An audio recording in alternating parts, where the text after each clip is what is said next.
We are talking bullets today. My name is Paul G, and this is Can We Chat? This podcast has been made possible by our sponsor, Carlson Mechanical, where your imagination comes to reality.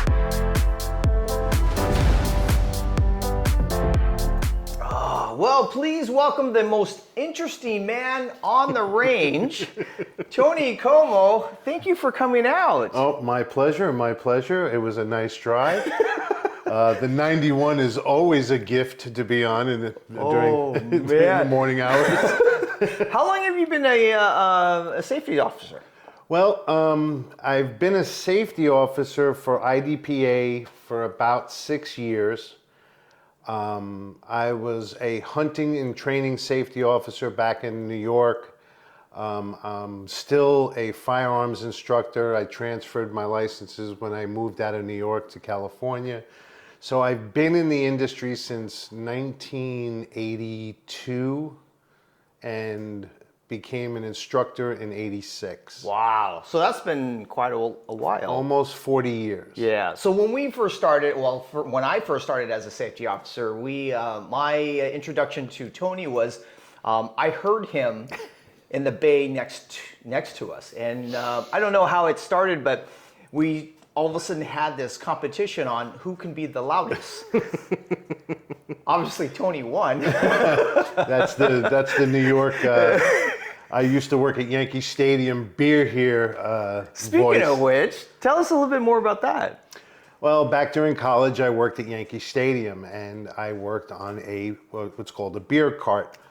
And back in the day, you just walk up and down the aisles yelling "beer here," and because of the cheering and everything in the crowds, you had to learn to project your voice extremely well, because the tips is what we lived on. And once you found a section of people that were enjoying the fact that you kept bringing them more beer, right, the tips would sometimes be in the hundreds. Wow. Because if it was like 10 or 15 guys, right, and they didn't want to keep getting up to go get beer, they would just put down a $100 bill and say, "You just come back here." So how did that start? Do you go to the beer vendor and they just give you a big old tray of beer and yes, and they say go sell it and then come back and right. get Everyone gets a section. Okay. Everyone gets a section. So you go to the beer distributor, because the beer vendors back then, it's no longer now, but the beer vendors back then would go into like this room and there's just guys with kegs pouring cups of beer. In the back somewhere. Yeah. And then we would just go out, and then of course you would have the vendors would sell hot dogs and pretzels and everything with like a storefront in the outside of the seating area. But we had to go to a different area, fill up, and then get back out there. Less traffic, I'm sure. Right. Assume. Okay. Yeah. All right. So each section had like 50, 100 people? Oh no, my section alone must have had 200 or 300. It was an entire seating section. That's like a wedding party. Yes, and beer comes down one side, then the pretzels, cotton candy, Cracker Jacks, everything used to come down the other side, and then we'd switch. How long did you do that for? Just through the summers, through college. I bet you that was very successful. Or? Yeah, it was. It was very successful back in the day, and a lot of fun, because I mean, by the time we left the place, we were hammered. Yeah. We were just, because they would buy us drinks, and we would all take the train back to Westchester County, because we didn't have to drive. Yeah. New York, I mean, unless you live outside the city, you don't really need a car. Yeah. You can go anywhere you want. Just for Subway. For $2.25. Yeah. So you're a Marine, right? Marine Corps corpsman. So medical specialist, Yes. right? So I was a search and rescue and Fleet Marine Force corpsman, 8401, 8404. I served with 9th Com, Tow Platoon. I served with Fleet Hospital. And I then went to the wing. And I miss it horribly. I miss the fast roping out of helicopters. I miss all the excitement. But I'm going to be 60 this year. There's no way my body can handle doing. But I miss the heck out of it. Definitely a shelf life, right? Yeah. So, Oh yeah. And that's how you progressed into the fire department. Yes. That's my search and rescue. Okay, I had a very interesting way of doing it. I was in the military, young, got out, and went reserves. Mm-hmm. Then I went, which is a temporary activated reservist, which is a TAR program. So I would work at the fire department at night, get off work at 6 a.m., take a nap for like an hour, put on a Navy uniform, and then drive over to the naval base in the Bronx and work from 8 to 3, getting paid from them Monday through Friday. So then once the reservists came in for their 1 weekend a month, 2 weeks a year, I would leave. Right. And give them instructions, don't mess with my desk, don't mess with my medical records, leave things alone. So I was double dipping. I had a federal pension and a city pension. So you're now retired from all Both. that? I'm retired from everything. I retired from everything total in 2013. And that's when I just went into just trap and skeet shooting. Yeah. I joined a local range in 2015 known as Wren's Ranch. Oh, yes. And you've been there. Yes. And every Saturday morning, unless it's raining, I'm not going to bring my guns out in the rain. But unless it's raining, trap and skeet from 8 to 12. Then we all go to lunch and make fun of each other. Okay, and how bad we did. And then there's always gambling on the side. Always gambling on the side. All kinds of shenanigans. Oh, all kinds of shenanigans. Love trap and skeet shooting. I reload all my own shotgun shells for local. I have a Dillon 900 for that. And when I go to Redlands, then it's all brand new, fresh Winchester AA 12 gauge, number 8 shot. Yeah. I don't bring any reloads to that range because it can get costly. Yeah. Okay, because at our range we have cards that you just check off and you get your 25 or 26 birds or whatever. At Redlands, they're voice activated. Oh. So you have to be very quiet at the range, and you'll always get somebody, "Hey Tony!" and all of a sudden you see birds go, "Choo, choo, choo," and everyone's going like this. That's awesome. Yeah. So what type of rounds do you actually make at home on your Dillon? Well, I have multiple Dillons running. I have, and I have single stages. So I have 2 Dillon 650s, one in small primer, one in large primer. Yeah. So I don't have to change any of the primer systems. For 45s or? 45 and 308. Wow. So large. 270. The larger rounds that I use. And then, of course, the small primer is for 9mm, 38, 357, 223, 6mm arc. So when did you start reloading? When did you made that decision to step into the dark side? Well, my uncle started me reloading rifle rounds on a single stage rock chucker in 1979. Okay. So he would sit there with me when both my mother and father were working. I would go over to his house and hang out with him. Yeah. And basically I was really there to watch him because he was getting on in years. So I would go over to the house and he had this whole setup in his basement, and he had, typical fireman. His powder was locked up in a box. Yep. His shell casings were in another cabinet. Everything was, I mean, like it was at the firehouse. Yeah. Everything. I mean, he has the pegboard with the shapes, so the hammer goes back in the same spot. The screwdrivers went back in the same spot. So that's, you know, so now you know where I get it from. Right. And Now you know where I get it from. So I started reloading in 1979, and that was 30 rounds. okay. And When did you get into pistols and? I got into pistols in 1986. And this is when you began competitive shooting. Yes, I started competitively shooting back in 1986 at the Westchester County Police Range in Ardsley, New York.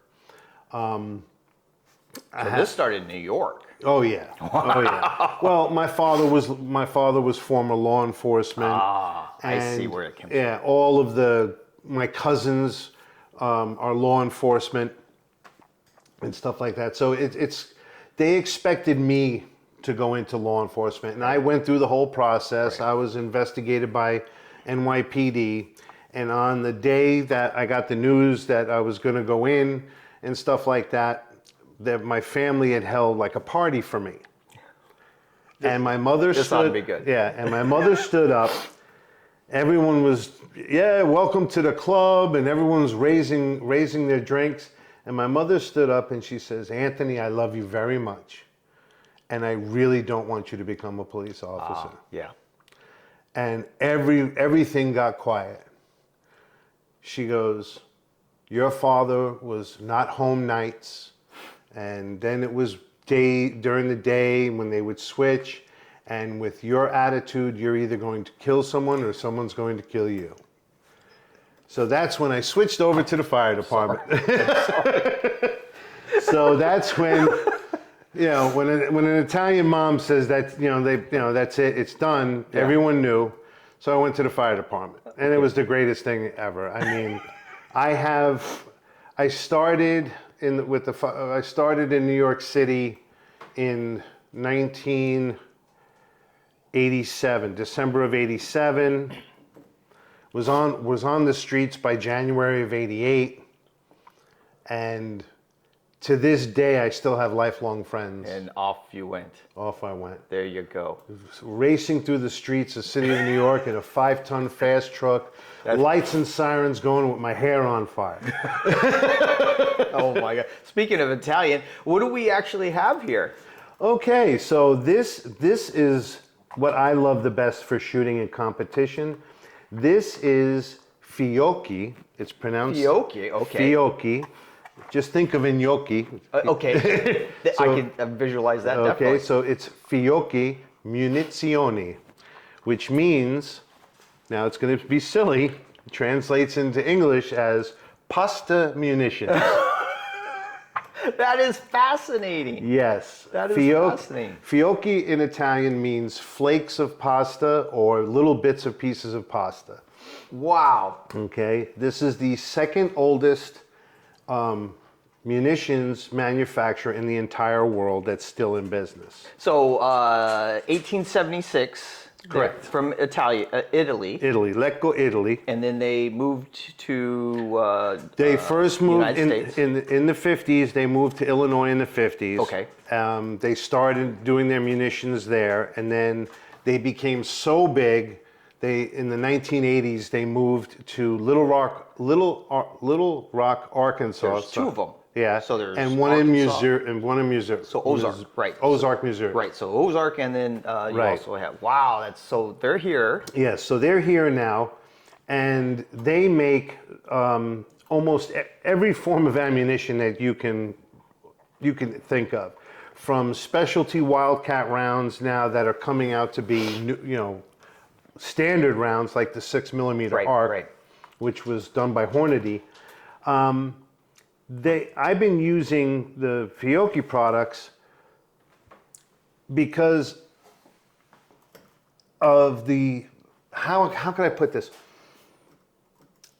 Well, you manufactured, or Right. you made your own ammo at home. Right. So what difference does that make from that stuff to this stuff that we can buy from the manufacturer? This manufactured ammo is SAMI spec. This is all laser. Each round is done with laser safeties. They know how much gunpowder is in each. They know that all the primers are set correctly. They know that the taper on the brand new case is perfect. Everything is by spec. Right. Okay. So it's all within SAMI spec. So my thing is I'll use my ammunition for a tier 1 match. Okay. So the good stuff. Good stuff. Your ammunition for the Practice. Your remanufactured ammo for tier practice. 1, right, for practice and tier 1. Okay, and then because they're both the same muzzle velocity. But it's not to spec. No. So if you were to take a close-up of this round, you would see that there is sort of like a ring right around the base of the bullet. Okay. Now, what that happens is that's the last stage on a Dillon press, which is the taper crimp. Set too much, or? Well, if you don't smooth it down, Yes. so it hugs this bullet. Right.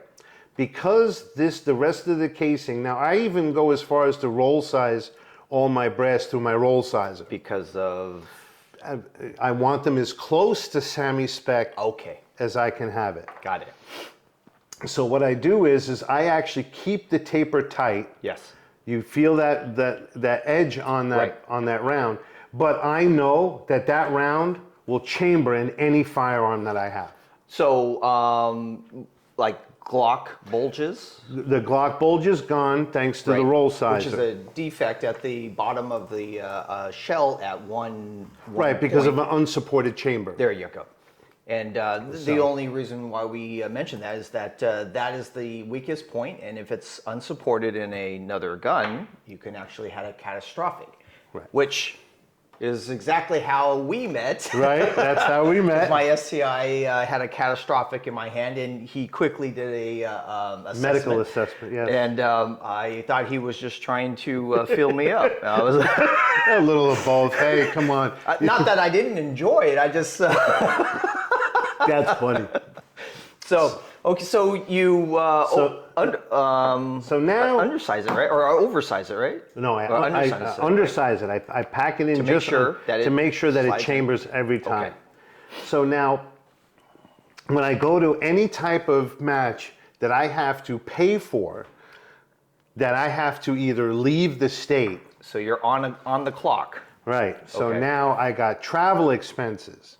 I got range expenses, I got hotel expenses, or RV expenses if I take my toy hauler and everything else. I am not bringing my homemade ammunition to that range because every sanctioned match that I have shot at, including California IDPA, Colorado, the Scorcher, and even the Healy South Mountain that we just saw had 2 catastrophic failures at this match. You're from somebody else? From someone else, not me, from someone else. Okay.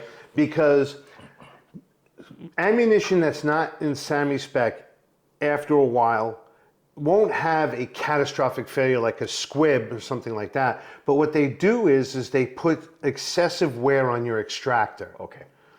So because they're either out of round or they've been, people pick this stuff up at the range. Yes. Okay. And you don't know how many times it's been fired. You don't, no one's going to sit there. I do have large,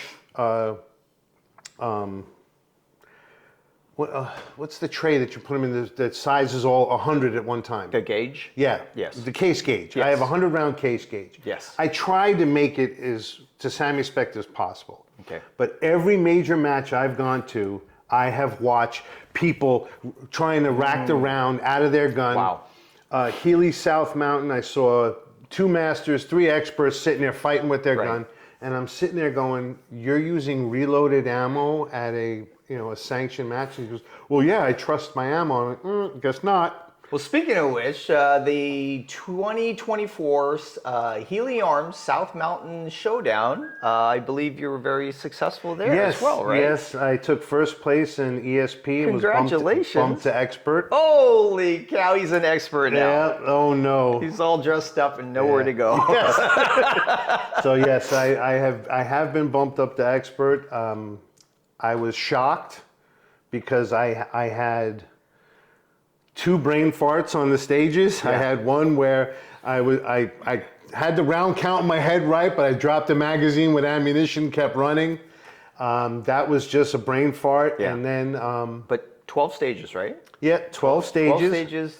You're not the only one shooting all of them. No. Your competitors they have to shoot the 12 as well, right? Yes, they do. Everyone had to shoot them all. It was funny. I wear a camera on my head. I spun around real quick. The camera went flying, and I got it all over quiet. Watching it go through the air. It was kind of funny, but yeah, I had that brain fart, and then there was another time I was shooting. I had my foot on the stick, but the stick was so large, my ankle rolled. And I'm like, no. You kept on going? Yeah, so I kept on going. So I just kept on running, and I was able to shoot the target around the barrel, but it was a lot of fun. Oh, man. But so when I go to these matches, and you're spending all of this money, although I'm very good at making my own ammunition for local competitions and practice. Right. These are 150 grain berries. It's as close as I can get to the 158. I make sure that my rounds chrono the same speed as these. Okay. So you like the power factor that they come from the manufacturer. yes, So the power factor for your division is at 125. 125. And so these right here are currently at 134? 134, 135 is 134.3, yeah. depending on the firearm. Now, Okay. my compensated guns, of course, these travel at a slower speed. The nice thing is with 9mm 158 grain subsonic, you just have to, no matter what gun you use, because it's 158 grain, Yeah. it just has to meet 700 feet per second. Okay. So if you put it in a 9mm revolver, Right. snub-nose revolver, Right. like the Ruger, as long as when they go to chrono it, and it's like, oh, it's 720, you're good. You're good. Right. You can walk away, you can take a deep breath. Right. Okay. So these are comfortable shooting is Very comfortable shooting. Jeff Johnson, who is a distinguished expert in ESP, he used these in his new firearm and he loved them. and he's one of our new shooter safety brief Yes, experts, right? yes. So he takes care of that class. Yeah. We have a clip from you guys, or from you. So Yes. let's take a look at you using the Fiocchi ammo. Okay.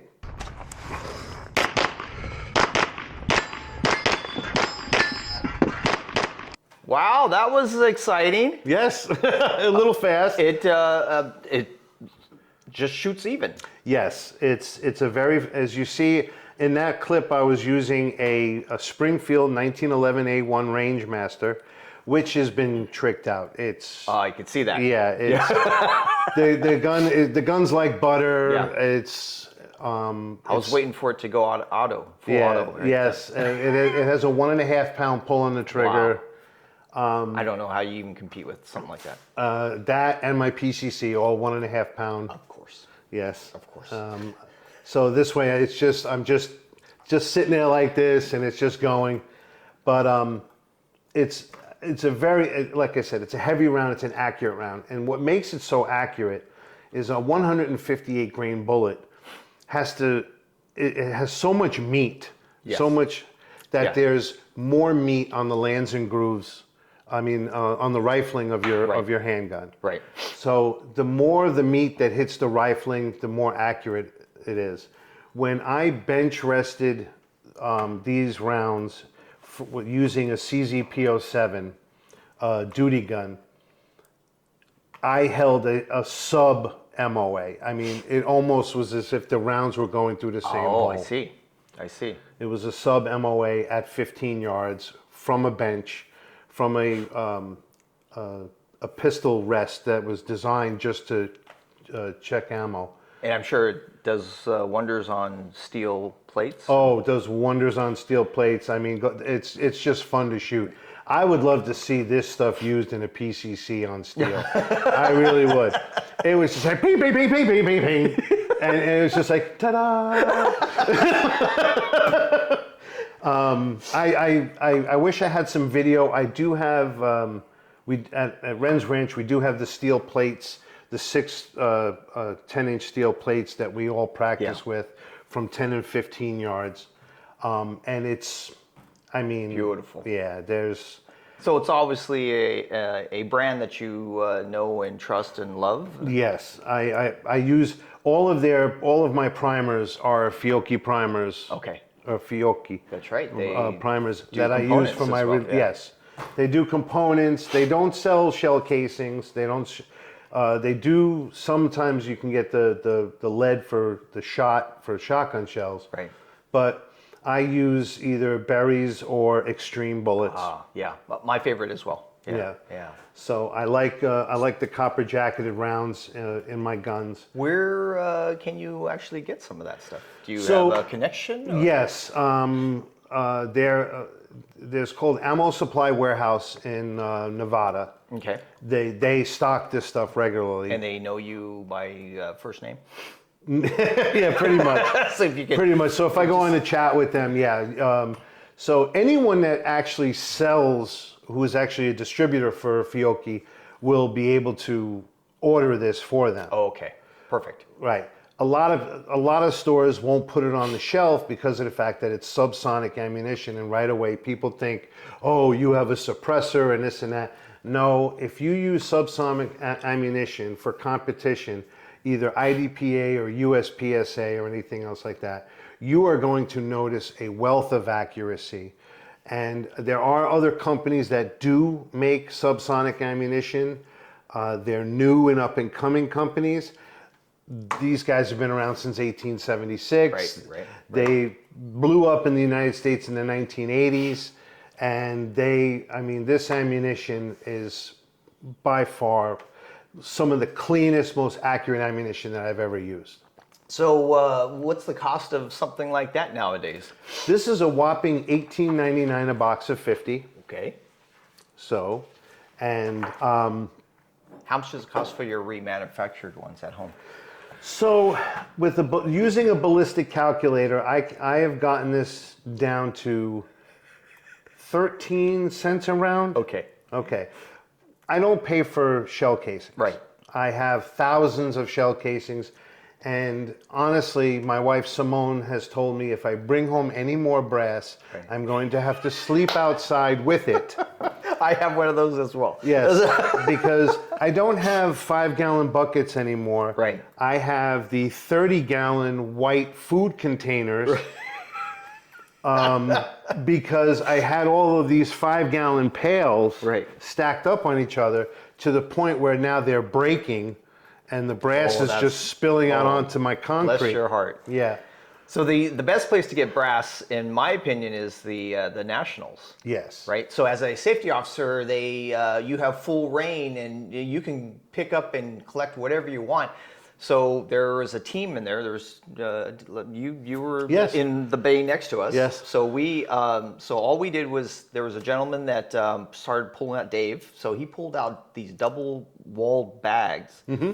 So I just started filling them up and throwing them in there. Right. So that was over 4 days is what it was, the competition, and my back seat of my truck was full of these bags. Yep. I still have Yeah. bags. I do. I mean, I size them. I wet tumble them. I use the steel media to get them nice and shiny, and it cleans out the pocket. I put it through a retting die, then I put it through a roll sizer, Wow. and then I reload them To get it back to get it as close round, to yeah. as Symmetrical close as you to can. round as perfect as I can. But again, these are great, but I won't take that to a match that I've spent $1,000 getting to, between food, hotel, yeah. travel, Right. and everything else. Do you got sponsors to help you out with that stuff? I did last year. I was sponsored by Caliber Ammunition. Yeah. Wow. So he turned around and he gave me the rounds to practice with, and then the live rounds to That take. helps an awful lot. Oh yeah. Well, then I was practicing. That's why you're so good. I'm trying.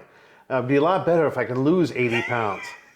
So, not just a few pounds. Oh, please. Lose a human being. So there's 8 divisions in IDPA. Have you shot all 8 or? Everything but bug. You haven't shot bug. No. Why is I've that? shot bug R revolver with you in Arizona. Try to forget about that. That was a 5-shot fiasco, is what I'd like to call that. But it was funny to watch an entire team of people shooting 5-shot revolvers. People were actually sitting there looking at their watches, waiting for us to finish a stage. Oh my gosh. That was hysterical. That was the first time I ever, during the reloads, I started having conversations with myself. Yes. That's how much time you had. Yeah, Right? I yeah. was like, oh, this is horrible. Yeah. Right? And my favorite category is CCP for handgun. Okay. Because of your carry. Right. stuff. Yeah. Okay. Because I mean, Obviously, we have to practice responsibly, right? yes. So I'm either a CZP-07 or a Glock 19, which was the 2 carry guns So for me. what is your favorite gun? Out of all the guns that you have. Out of all the guns All that I 2 of use, them. all 2. the two you mean I just have on me right now? And not counting your knife or anything. Actually, to me, a handgun is just a tool.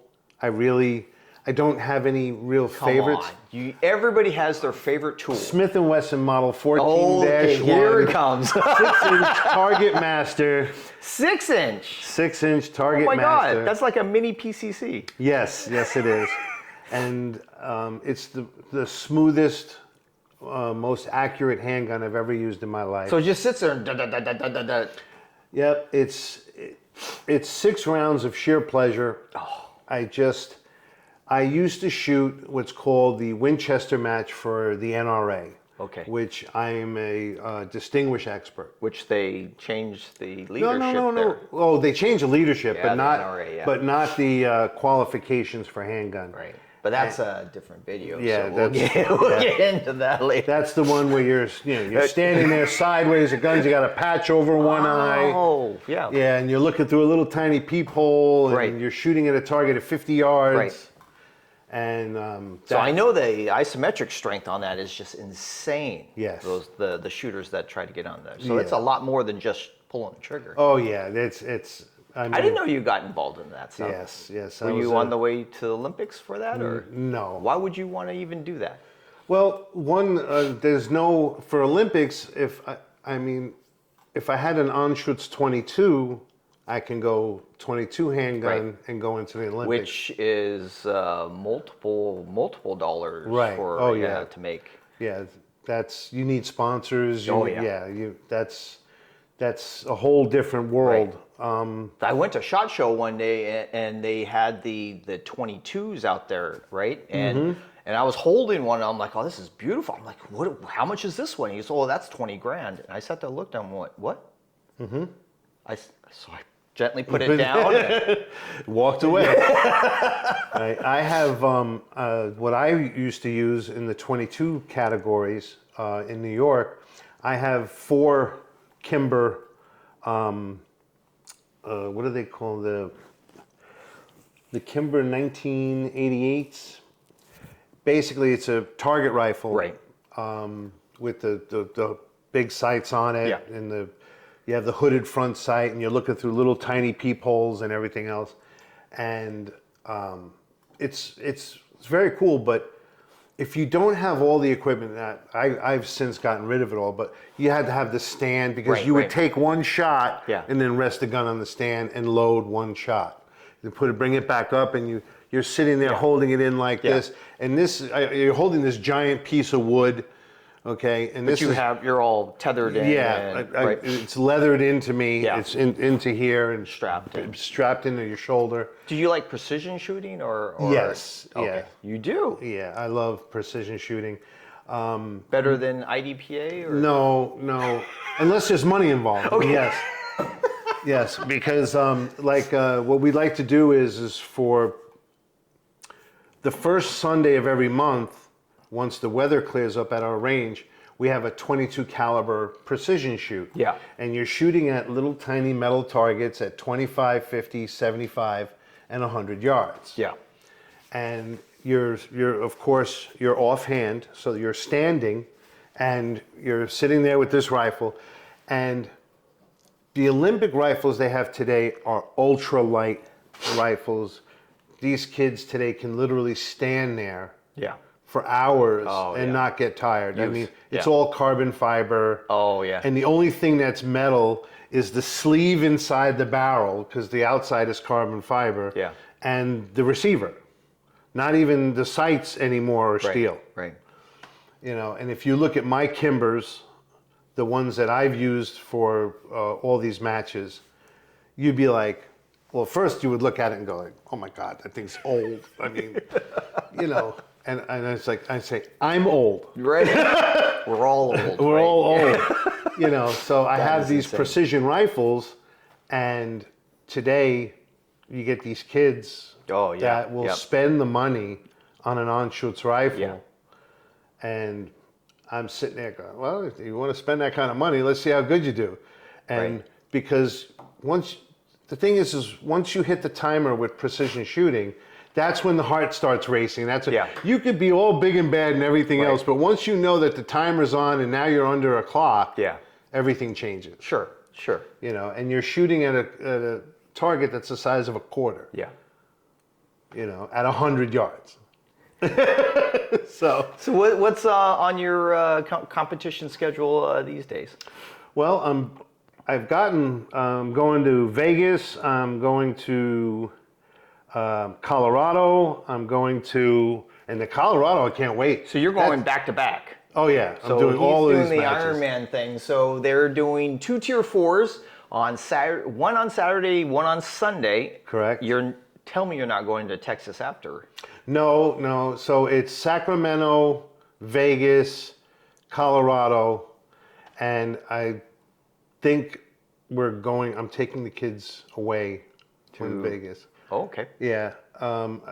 After Vegas, we're taking the kids in the RV, and we're just going to hit a bunch of states. If you guys don't have an RV, you should probably try one. At least rent one. Oh, they're fantastic. Yes. So we went to the Western last year, and we RV'd. We got a part-time job as a security guard at night for the range out there, and a sloth house, right? Yes. And we took make sure that the range was safe. Yep. It was insane. We had dinner. We just walked around, campfires, and drove around the golf cart. Drove around. Speaking of which, so if you don't know Tony, it's easy to find him. He's the guy in the raised golf cart, going from bay to bay. So if you ever see him out there, you got to go by and at least introduce yourself and say hi, right? So so you got a new one now? Yes, my old one that was military green, that said USN, USMC all over it. You know, doesn't play nice with others. You know, all the stickers. That's Tony. Yep. And then the controller finally died, and I was out in the backyard.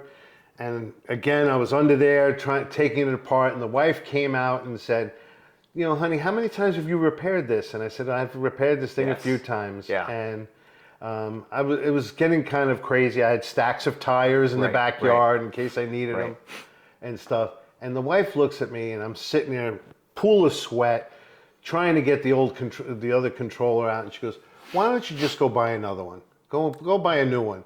Well, I couldn't drop those tools fast enough and run out of the house. I ran over to the Lowe's because they had the ATV style golf cart that's lifted with all the lights, and it's street legal. Then had the computer sent out. Now it does 30 miles an hour. There's nothing like having brand new stuff. Yes. Yeah. I was ecstatic when the wife turned around and says, you know what? You've had this one for years. Go get yourself a new one. The new one is amazing. Yeah. So 2 rows of seats. Yep. Right? Front and back. Oh, it's raised. Yeah, I needed like a step stool to get up on that thing. Yeah, so does my wife. My wife and kids need to jump up on it. I think me, Jeff, and even Bill Armstrong, he had to jump up on it. But yeah, it's lifted. I don't care about the mud. Wherever I go, I have a blast. We love that thing. Yeah. We love that thing. Yeah, That's great. But yeah, you know it's me. When you go to a match like in Colorado, New Mexico for the Scorcher or something like that, and here's this old guy whizzing by in a golf cart, that's me. That's me.